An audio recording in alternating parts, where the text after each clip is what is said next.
السلام عليكم ورحمة الله وبركاته. ازيكم حبايبي؟ عاملين ايه؟ يا رب تكونوا بخير.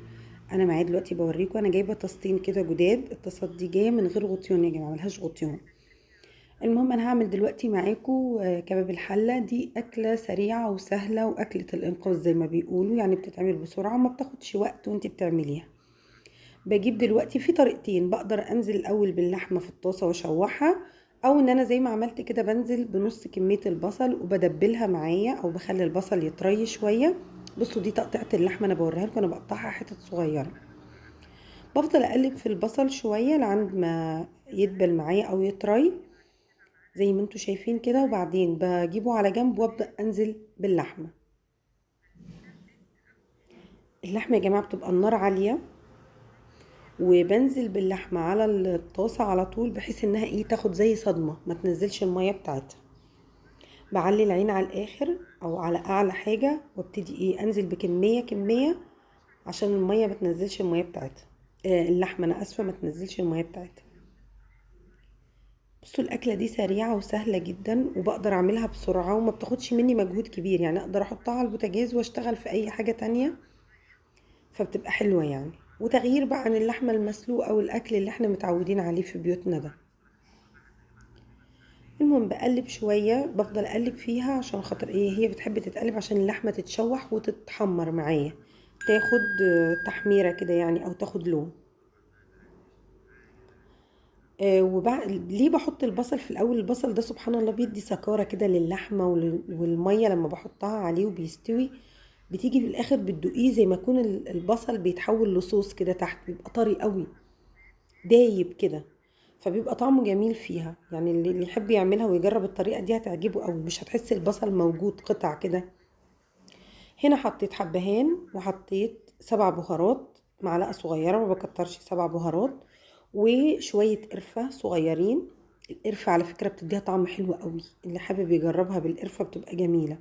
هي ما بتاخدش بهارات كتير، لو مش عندك ال7 بهارات بلاش منها، بس القرفة بتديها طعم حلو.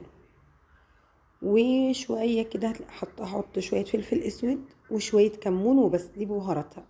يبقى عندي فصين حبهان، وطبعا ورق لورا، و7 بهارات وشوية قرفة صغيرين، وزي ما انتوا شايفين، وطبعا فلفل اسود وكمون. وببتدي اقلب فيها، هي بتحب ان انتي تقلبيها شوية لعند بصوا ما توصل للون اللي انتوا شايفينه ده، بتبقى اللحمة لونها ذهبي كده او متحمرة. بنزل هنا بكوباية مية سخنة عليها او كوبايتين مية، المهم بغطي اللحمة، بخلي المية مغطية اللحمة. والمية بتبقى سخنة، ما ينفعش انزل بمية فترة من الحنفية او مية ساقعة، ما ينفعش، لازم المية تبقى سخنة. وبوطي العين خالص وبغطي عليها عشان اللحمة تستوي او تدوب. يعني هي عموما كباب الحلة بيحب اللحمة تبقى طرية قوي فيه. فزي ما انتوا شايفين، ودلوقتي اللحمة خلاص خدت سوا او دخلت في السوا، هبتدي احط الملح بتاعها. بظبط الملح طبعا حسب الرغبة زي ما انت حابة، وبغطيها وبسيبها برضو تكمل بقية السوا اللي فاضل بتاعها. هنا بقى بغسل شوية رز، هعمل رز بالمستكة يا جماعة، الحبهان والمستكة. طعمه طلع تحفة ورهيب، انا للأمانة اول مرة اجربه، عجبني جدا.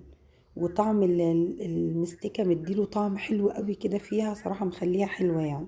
فاللي ما جربوش قبل كده يجربه هيعجبه. بحط فصين حبهان، وبحط 2 مستكة، مكترش مستكة عشان المستكة بتمرر.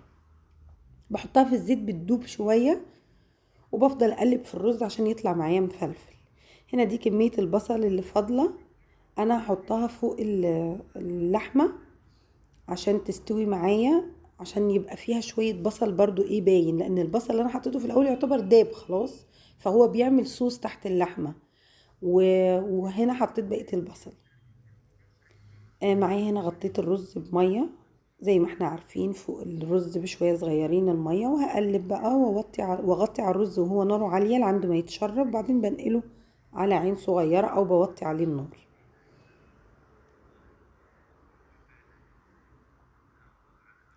هنا الرز اتشرب معايا. هنا عندي خضار، هعمل خضار سوتيه، انا كنت عملته معاكم قبل كده. انا كل الخضار ده ببقى مفرزاه، عندي بسلة، عندي جزر، عندي دي فاصوليا خضراء. الخضار ده بيبقى في الموسم بتاعه، انا بفرز منه على حسب الكمية اللي انا عايزاها، وبستخدمها زي كده في في الاكل. هنا بنقل الرز على العين الصغيرة، بوطي عليها واغطي على الرز. وادي هنا شكل الكباب الحلة. بصوا كده البصل اللي انا كنت حاطاه الاول داب خالص. هنا ازاي بعمل بقى الخضار؟ بحط حتة زبدة صغيرة وبخليها تدوب شوية، وبعدين بنزل عليها بالخضار. الخضار انا ما بغسلوش يا جماعة، ما بغسلش الخضار خالص، لان انا قبل ما افرزه اكيد ببقى غسلاه يعني وحاطاه في الفريزر. فبنزل بكمية الخضار اللي معايا. طبعا الخضار عشان متفرز لما بتقعدي تقلبي فيه شوية بينزل مية، هو بقى بيستوي في المية اللي نزلها منه ده، انا ما بحطش عليه مية. ابتدي اقلب فيه من حرارة الطاسة، بيبتدي هو ينزل مية. بحط شوية فلفل اسود وشوية ملح بس، ما بكترش اكتر من كده. بصوا المية اللي نزلت فيه دي المية نزلت من الخضار نفسه. هنا انا حطيت بصلة لان عندي الولاد بيحب قصدي بطاطساية، عندي الولاد بيحبوا البطاطس قوي. كنت خايفة قوي ما تستويش لان الخضار يعتبر متفرز، فاكيد مستوي شوية او بيطلع، بس لا ما شاء الله استوت يعني.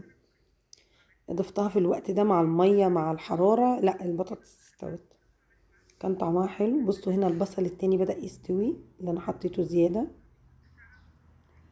وكده يبقى عندي صوص تحت وعندي البصل كمان مدي نفس الطعم اللي احنا بنحبه على اللحمة.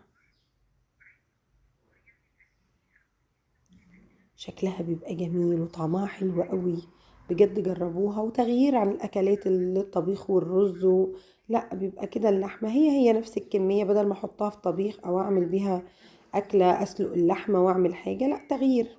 وعلى فكرة يا جماعة انا بعمل كباب الحلة من اي قطعية لحمة، يعني اي قطعية لحمة عندي في البيت بعمل منها، مش لازم حتة معينة اروح اجيبها عرق فليت ومش عارفة ايه، لا اي حتة لحمة موجودة عندي في البيت انا بقطع حتت صغيرة وبعمل منها. هنا ببتدي اشيل بقى لو في حبهان في ورق لورا في اي حاجة بشيلها عشان خاطر ايه ما تجيش في البق واحنا بناكل. ده الخضار بعد ما استوى.